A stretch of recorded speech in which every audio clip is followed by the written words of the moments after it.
రేపు నిన్ను చంపితే ఏమవుతుందని అడుగుతున్నా నేను. దీనికి సమాధానం ఉందని అడుగుతున్నా.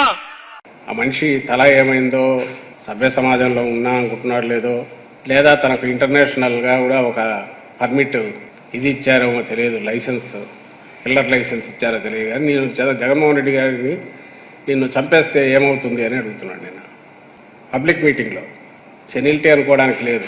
ఎందుకంటే మొన్న ఆయన ఎక్కడో నిలబడి రాళ్ళు ఒక్కొక్కరు రాయి తీసుకొని కొట్టండి అనగానే సాయంత్రం విజయవాడలో ఓడోడో కొట్టాడు. వాళ్ళ మనిషి ఉన్ను ప్రేరేపించి పంపిస్తే కొట్టాడు జగన్మోహన్ రెడ్డి గారి రాయితో.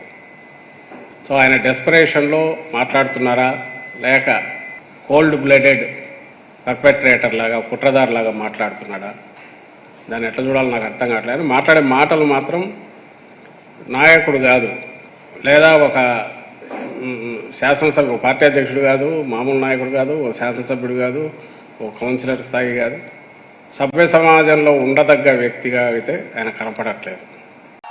రేపు నిన్ను చంపితే ఏమవుతుందని అడుగుతున్నా నేను. దీనికి సమాధానం ఉందని అడుగుతున్నా. ఆ మనిషి తల ఏమైందో, సభ్య సమాజంలో ఉన్నా అనుకుంటున్నాడు లేదో, లేదా తనకు ఇంటర్నేషనల్ గా కూడా ఒక పర్మిట్ ఇది ఇచ్చారో తెలియదు, లైసెన్స్, కిల్లర్ లైసెన్స్ ఇచ్చారో తెలియదు. కానీ నేను జగన్మోహన్ రెడ్డి గారిని నిన్ను చంపేస్తే ఏమవుతుంది అని అడుగుతున్నాడు. నేను పబ్లిక్ మీటింగ్లో సెనిలిటీ అనుకోవడానికి లేదు. ఎందుకంటే మొన్న ఆయన ఎక్కడో నిలబడి రాళ్ళు ఒక్కొక్కరు రాయి తీసుకొని కొట్టండి అనగానే సాయంత్రం విజయవాడలో ఓడోడో కొట్టాడు.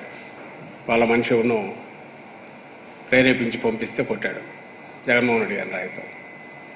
సో ఆయన డెస్పరేషన్లో మాట్లాడుతున్నారా, లేక కోల్డ్ బ్లడెడ్ పర్పెట్రేటర్ లాగా, కుట్రదారులాగా మాట్లాడుతున్నాడా, దాన్ని ఎట్లా చూడాలో నాకు అర్థం కావట్లేదు. మాట్లాడే మాటలు మాత్రం నాయకుడు కాదు, లేదా ఒక శాసనసభ పార్టీ అధ్యక్షుడు కాదు, మామూలు నాయకుడు కాదు, ఒక శాసనసభ్యుడు కాదు, ఒక కౌన్సిలర్ స్థాయి కాదు, సభ్య సమాజంలో ఉండదగ్గ వ్యక్తిగా అయితే ఆయన కనపడట్లేదు.